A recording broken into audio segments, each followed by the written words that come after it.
வீடியோவை தொடர்ந்து பார்க்குறதுக்கு முன்னால் கீழே உள்ள சப்ஸ்கிரைப் பெல் பட்டனை கிளிக் பண்ணுங்கள். அப்போ தான் தொடர்ந்து வரும் செய்திகளை நீங்கள் பார்க்க முடியும்.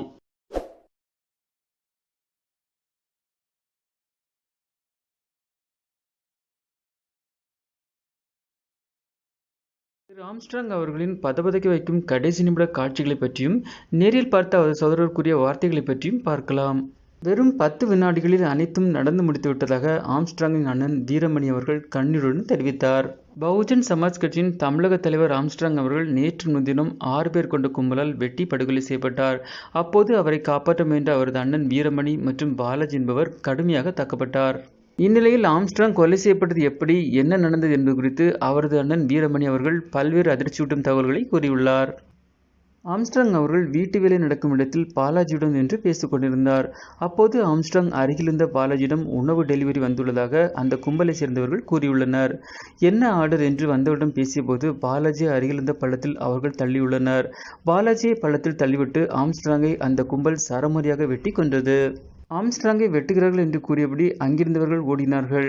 அதனை கேட்டு தம்பியை காப்பாற்றுவதற்காக நானும் ஓடினேன் என்றும், அப்போது அந்த கும்பல் என்னையும் வெட்டியது என்றும், என்னை முதுகிலும் தலையிலும் வெட்டினார்கள் என்றும் அவர் கூறினார். நான் வெட்டுக்காயத்துடனே ஆம்ஸ்ட்ராங்கை காப்பாற்றுவதற்காக சென்று பார்த்தபோது ஆம்ஸ்ட்ராங் அவர்கள் இரத்த வெள்ளத்தில் கிடந்தார். அடுத்த சில நிமிடங்களிலே அவர் மயக்கமடைந்தார் என்றும், வீட்டில் கட்டுமான பணி நடைபெற்றதால் அந்த சத்தம் என்று முதலில் நினைத்துவிட்டேன் என்று ஆம்ஸ்ட்ராங்கின் அண்ணன் வீரமணி அவர்கள் தெரிவித்துள்ளார்.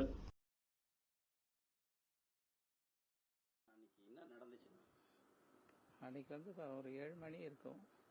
கோவிலில் இருந்தேன். கோவிலில் இருக்கும்போது திடீர்னு ஒரே சத்தமாக இருந்தது. என்னடா சத்தம்ன்ட்டு இந்த கன்ஸ்ட்ரக்ஷன் ஒர்க் பண்ணின்னு இருக்காங்க.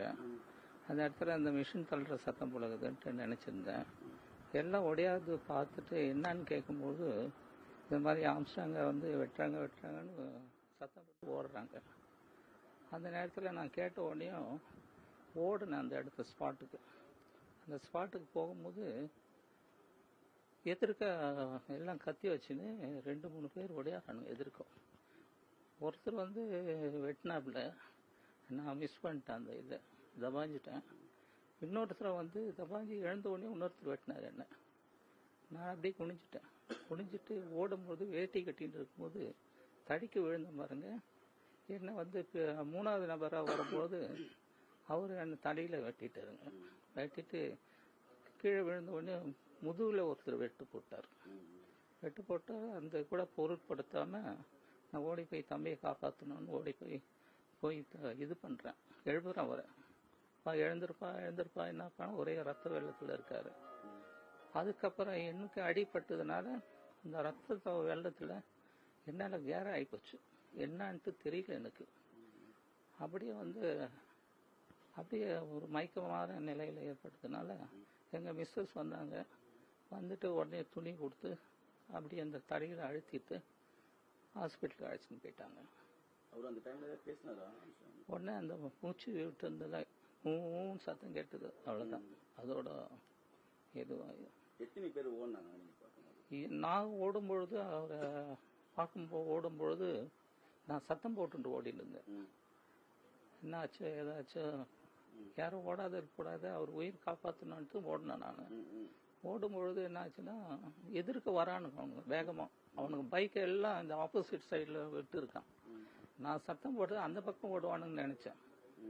கடத்தில் பார்த்து எனக்கு ஆப்போசிட் சைடாக வர்றதுனால எனக்கு வெட்டுப்பட்டு.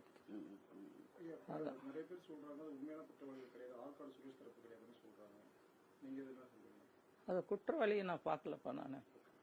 எனக்கு பார்க்க நேரம் இல்லை. 10 செகண்டு நான் கத்தி நோக்கி வர்றதை தான் நான் பார்த்தேன் தவிர யார் வராங்க என்ன இதுன்னு பட்டு இருந்தேன்னா நான் விழுந்துட்டு இருப்பேன். அது கத்தி பட்டு. அங்கே சித்தாளும் நிறைய வேலை செஞ்சுட்டு இருந்தாங்க. நிறைய பேர் இருந்தாங்க. அவங்க எல்லாம் பிடிக்க ட்ரை பண்ணதா சொன்னாங்க. அப்படிப்பா? அதெல்லாம் எனக்கு தெரியாதுப்பா. தெரியல, எனக்கு தெரியாது. என்னுடைய ஆவல் என்னன்னா தம்பியை போய் காப்பாற்றணும்னு ஓடுனேன். ஓடி போய் மேலே விழுந்து பிடிச்சிடலான்னு அந்த நோக்கத்தில் தான் நான் ஓடினேன். கடைசியில் பார்த்தா ஆப்போசிட் சைட்லேருந்து வரதுனால பார்க்கும்போது அது கீழே அடி கீழே வந்துட்டு அடி கீழே வந்து ரத்த வெள்ளத்தில் ஃபுல்லாக. நானும் ஒரு 6 o'clock போயிட்டு கோவில் திறப்பேன் எப்பொழுதும் சாயங்காலத்தில். இங்கே வேணுகோபால் சாமி டெம்பிள் அது திறந்துட்டு நான் உள்ளே உட்காந்துட்டு இருப்பேன். அது இன்னைக்கு வெள்ளிக்கிழமையாக இருந்தது. சரின்ட்டு உள்ள உட்காந்துருக்கும்போது இந்த மாதிரி சத்தம் கேட்டதுனால இந்த மேஷன் ஒர்க்குனால அந்த சத்தம் படுகுது நமக்கு. அதனால சத்தம் போடுறான்னு பார்த்தா அப்புறம் இந்த சத்தம் கேட்கவோ தம்பியை வெட்டுறான்னு கொஞ்சம் ஆம்ஸ்டாங்க வெட்டுறாங்கன்னு உடனே அவங்க ஓட ஆரம்பிச்சதுனால எதிர்நீச்சல்ல அவனுங்க கத்தி எடுத்துன்னு ஓடியாடுறானுங்க ஒவ்வொருத்தனும்.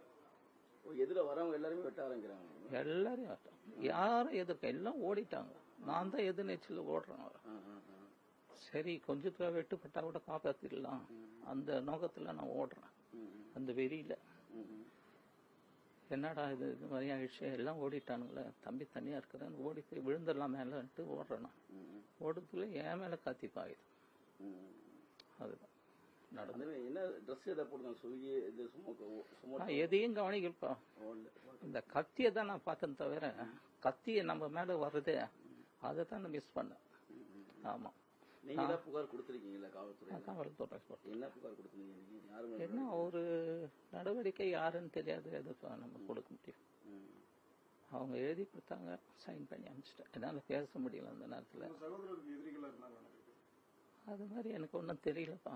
அவர் எதிரிக இருந்தா அவர் தனியா வருது, தனியா போறதெல்லாம் இருக்க மாட்டார் இல்லப்பா. அது மாதிரி இருந்துக்கு கிடையாது, வாய்ப்பு இருக்காது. எப்பவுமே அவர் கூட ஆதரவாளர் இருப்பாங்களே. ஆதரவுன்னா சொந்த ஊர் அது, சொந்த இடங்கள் இருப்பாங்கப்பா. இடத்துல இது நடந்து. ஆதரவாளருங்கன்னா கட்சிக்காரங்க இருப்பாங்க, எதனா வந்து பார்த்துட்டு பேசிட்டு போவாங்க. மற்றபடி கூட யாரும் இருக்கிறது ரொம்ப சாதாரணமா வருவாரு, தனியா வருவாரு, தனியா போறாரு. எங்களுக்கு கூட பயமா இருக்கும், தனியா போறாரு தனியா வர்றாருன்னு. ஆனாலும் எச்சரிக்கை ஒன்றும் பண்ணறதுல அவருடைய இயற்கை பார்த்து அவர் சோகமே தனியா வருவார், தனியா போவார். நமக்கு தான் பயமா இருக்கும், தனியா போறாரு தனியா வர்றாரு எதனா ஆயிட போகுதுன்ட்டு. நம்ம தான் பயப்படும் தவிர அவர் பயப்பட மாட்டார். கோரிக்கை வைக்கிறீங்களா? அரசுக்கு நான் கோரிக்கை வைக்கிறேன். அவங்களுக்கு தெரியாததான் நம்ம சொல்ல போறோம், அவங்களுக்கு தெரிஞ்சிருக்கோம் எல்லாம். அது நான் அந்த உடையெல்லாம் நான் பார்க்கலப்பா, என்னென்ன ட்ரெஸ் போட்டுருக்குறாங்க. என்னுடைய இதுனா அவரை போய் காப்பாற்றணும், அதுக்கு தான் நான் போனேன் தவிர. ரெண்டாவது நம்ம மேல வர ஆயுதத்தை வந்து தப்பிக்கணும், அந்த நோக்கத்துல போனதுனாலதான் உங்களை தாக்குனாங்களா இல்ல எதிர வரவங்க எல்லாருமே தாக்க ஆரம்பிச்சாங்க? நான் அந்த யாரும் கிடையாது, எல்லாம் ஓடிட்டாங்க. நீங்க கத்திட்டு போனதுதான் கத்திட்டு போறதுனால தான் கத்தின்னு போனேன். கத்தின்னு போகும்போது விட்டுட்டு ஓடிடுவான்னு அந்த நோக்கத்துல நான் போனேன். ஆனாலும் வந்து இந்த கத்தி வச்சுருக்கிறதுனால அவன் மத்தியில் சுத்தி பானாசுத்திர மாதிரி சுத்தின்னு போறான். எத்தனை பேர்?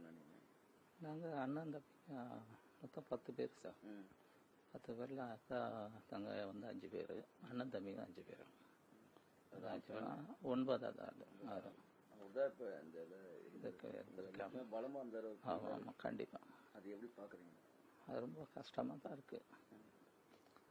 எங்களுக்கு குல தெய்வமா இருந்தப்பல எதுனா எல்லாம் எங்களுக்கும் ஊர் மக்களுக்கே ஒரு தைரியம் இருந்தது அவரால்.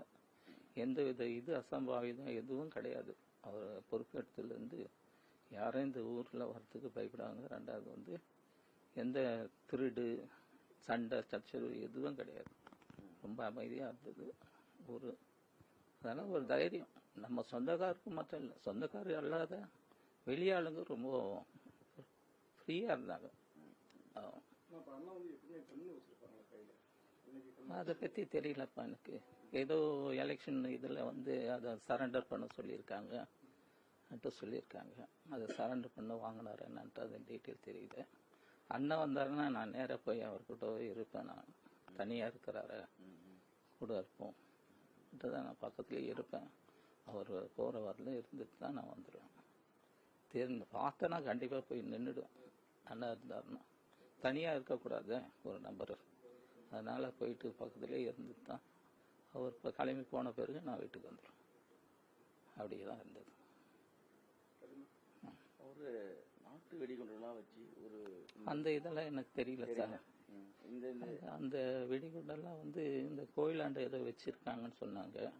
அந்த ஸ்பாட்லயும் ஒரு 2 வெடிகுண்டு இருக்கு. கோயிலாண்டு ஒரு 2 வெடிகுண்டு, யாருக்கும் தெரியல இது. அது எனக்கு தெரியல, அப்புறம் சொல்றாங்க கோயிலாண்ட 2 வெடிகுண்டு வச்சிருக்காங்க, இங்க ஒரு 2 வெடிகுண்டு இருக்கும்.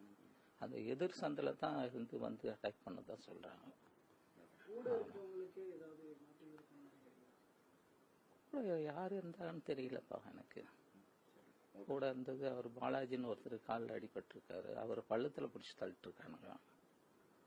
இவர் இருக்கவோ இந்த டொமேட்டோ இந்த டெலிவரி பாய் வந்து ஏதோ நீங்கள் ஏதோ பண்ணுதான்ட்டு அப்படி சொல்கிறாங்க, ஆர்டர் பண்ணியிருக்கீங்க வாங்கிக்கலான்னு. டே யார் ராணின்னு கேட்டிருக்காரு.